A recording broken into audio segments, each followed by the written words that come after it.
때보다 변호사님을 섭외했을 때 항상 다 나은 결과를 가져오나요? 이건 약간 좀 어려운데 모든 변호사나 뭐 모든 법무사가 그렇냐라고 했을 때는 사실은 좀 물음표일 것 같기는 해요.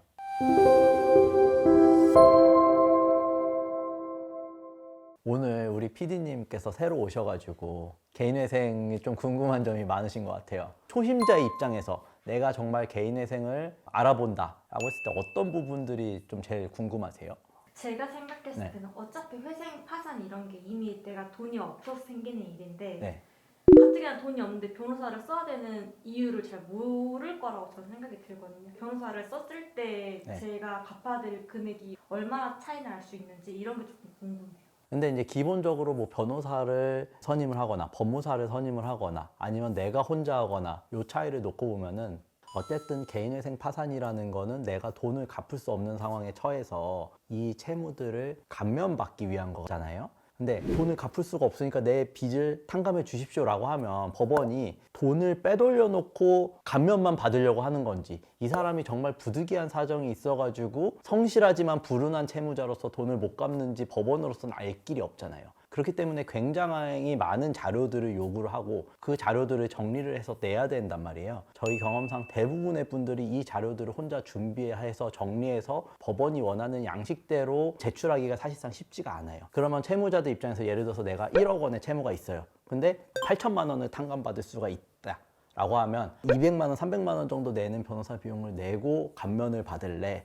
아니면 그냥 그 빚을 1억을 안고 갈래? 라고 하는 결정의 측면에서는 많은 채무자분들께서 채무 감면의 길을 선택하시면서 변호사 비용을 지출을 하시는 거죠. 그러면 이제 개인회생의 측면에서 돈이 없는데 변호사 비용 어떻게 내냐, 이것도 이제 궁금하시잖아요. 그렇죠? 개인 회생은 내가 돈을 못 갚는 거기 때문에 법원을 통해서 돈을 갚겠다라는 거고, 그 갚는 돈은 내 소득에서 생계비를 제외하고 남는 돈을 월 얼마씩 갚겠다라는 거예요. 그런데 그게 법원에 개인회생 신청서를 접수를 하면 보통은 3개월 후부터 돈을 갚거든요. 그러니까 1월에 내가 개인회생 신청서를 접수를 했어요. 그러면 3월 말, 4월 초 요때부터 이제 변제금을 내요. 그러면 적어도 1, 2, 3월은 법원에 돈을 내지는 않겠죠.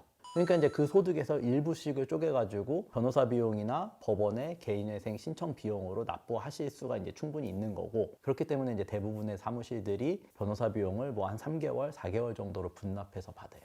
그러면 네. 아까 제가 준비해야 되는 서류들을 대신 변호사가 준비를 해줘서 내가 갚을 금액이 30%라도 줄을 수 있다고 하셨잖아요. 네. 그 서류 같은 예가 뭐가 있어요?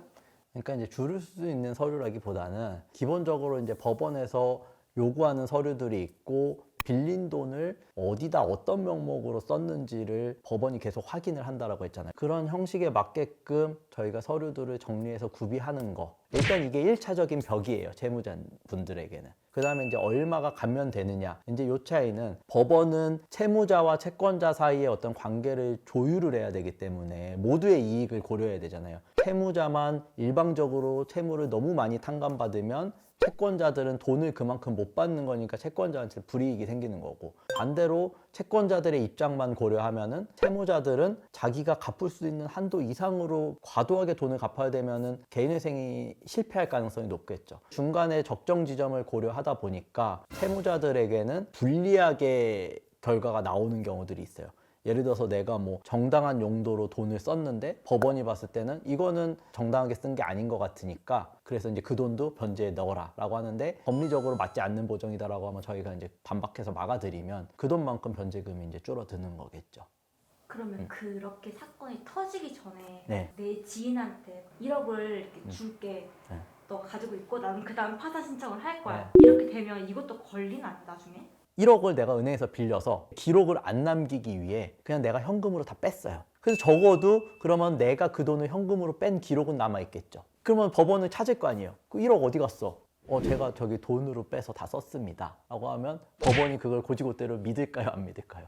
안 믿고 그건 소명이 안 되는 금액, 내가 갖고 있진 않지만 그냥 계속 갖고 있다라고 간주를 하는 거예요. 그런 경우는 회생 절차에서는 내가 갖고 있는 돈보다는 많이 갚아야 되는 거거든요. 그러니까 이제 변제금이 얼마 이상이 돼야 된다라는 기준으로 작용을 하는 거고, 파산 절차에서는 환수금이라고 하는데 내가 법원에 토해내서 그 돈이 채권자들한테 이제 나눠주는 돈의 기준이 되는 거예요. 그래서 몇 년치 계좌 기록 내역, 뭐 카드 사용 내역들을 다 내라고 하는 거고, 파산 같은 경우는 최장 한 10년까지도 봐요. 어떻게 썼는지. 돈이 혹여라도 뭐 가족이라든지 지인이라든지 이런 데로 흘러 들어간 것 같다라고 하면은 그분들에 대한 통장 기록까지도 내라고 하거든요.